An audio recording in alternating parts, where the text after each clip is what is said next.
Les épidémies sont craintes à cause de leurs conséquences potentiellement très graves.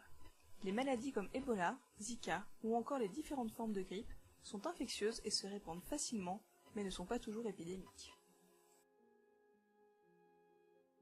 Une épidémie est une maladie infectieuse qui se propage facilement et rapidement parmi la population dans une zone géographique importante. Une pandémie, à son extrême, touche les populations du monde entier.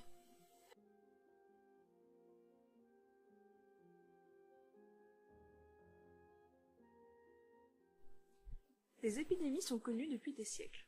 La peste, par exemple, a décimé 60% de la population européenne au XIVe siècle. Et l'épidémie de grippe espagnole, de 1918 à 1919, a été un désastre mondial, tuant entre 20 et 40 millions de personnes. Ainsi, les scientifiques se sont concentrés sur la manière de prévenir les épidémies.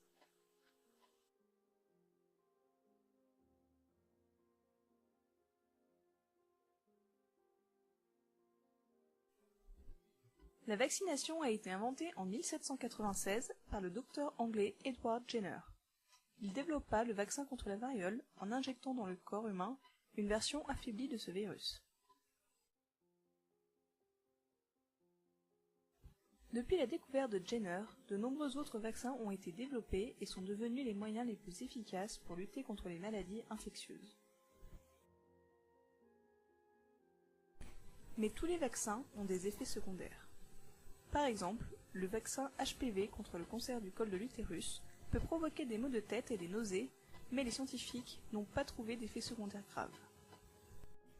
Toutefois, certains parents refusent de faire vacciner leurs filles avec ce vaccin par peur d'effets secondaires graves, comme le cancer ou des maux de tête permanents.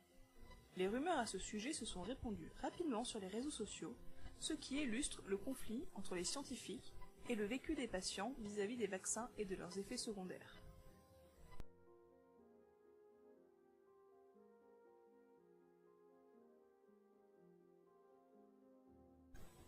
Une autre question est de savoir à quel point les vaccins sont-ils efficaces. Un vaccin contre la grippe est efficace seulement quand un nombre réduit des variants du virus, et le virus de la grippe mute très rapidement. Cela signifie qu'un vaccin contre la grippe n'assure qu'une protection limitée.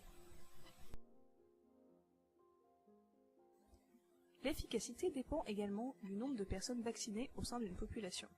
Si une personne malade de la rubéole est entourée de personnes ayant été vaccinées, la maladie ne pourra pas être transmise facilement et disparaîtra rapidement. C'est ce qu'on appelle l'immunité collective, et elle permet la protection des personnes vulnérables comme les nouveau-nés et les personnes trop malades pour être vaccinées.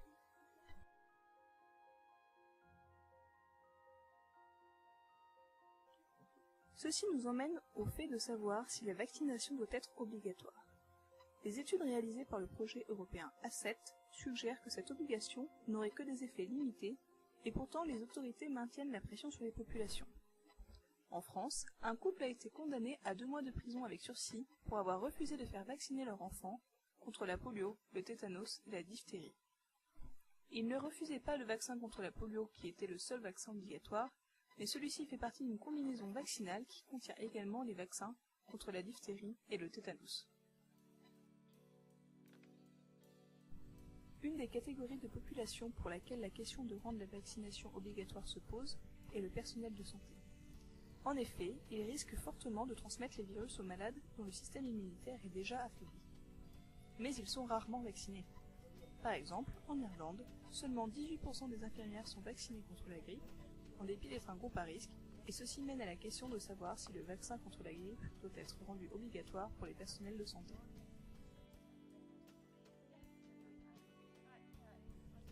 Comme nous venons de le voir, les vaccins obligatoires et les autres mesures mises en place en cas d'épidémie interfèrent souvent avec la capacité des personnes à faire des choix individuels. Dans certaines situations, il est approprié d'isoler des personnes ou des groupes de personnes pour empêcher la propagation de l'infection. Cela a été le cas lorsque le virus Ebola a atteint le Libéria, le Sierra Leone et la Guinée en 2014. Ebola a un taux de mortalité élevé et il n'existe aucun vaccin ni traitement. Il est donc nécessaire de repérer et d'isoler les patients et les personnes qui ont été en contact avec les personnes infectées afin de stopper l'épidémie. Les patients infectés sont placés en isolement et le personnel soignant doit porter des combinaisons appropriées.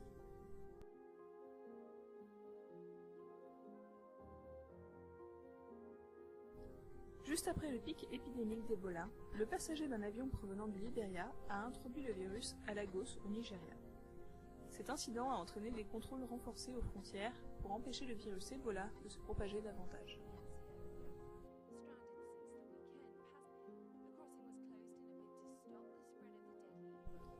Une autre stratégie de lutte contre les maladies infectieuses est l'interdiction des grands rassemblements. Les autorités peuvent annuler des concerts ou des événements sportifs, ce qui n'est pas toujours accepté par tous.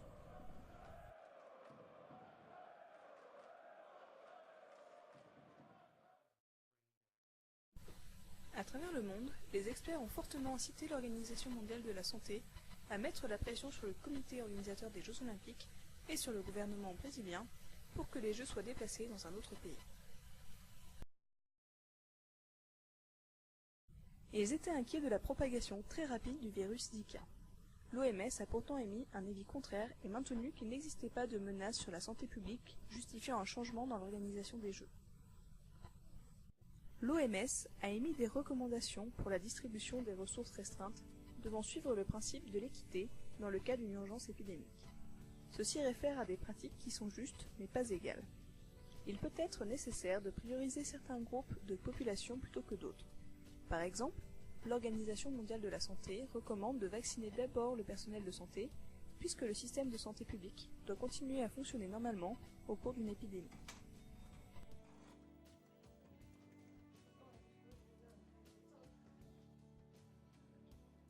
L'OMS insiste aussi sur une justice globale. La plupart des plans nationaux se concentrent sur la protection de leurs propres citoyens, une approche qui favorise les pays les plus riches. Mais selon l'OMS, la technologie et les ressources devraient être partagées avec les pays en voie de développement. Un accès égal à l'information est aussi un enjeu majeur. Tout le monde devrait avoir accès à l'information des autorités publiques de santé et les gouvernements devraient utiliser différentes méthodes pour sensibiliser tous les citoyens. Si un pays fait face à une pénurie de ressources lors d'une urgence épidémique, comment les gouvernements devraient-ils agir ? Qui devrait avoir la priorité ? Les femmes enceintes ? Les personnes âgées ? Le personnel de santé ? Le gouvernement ?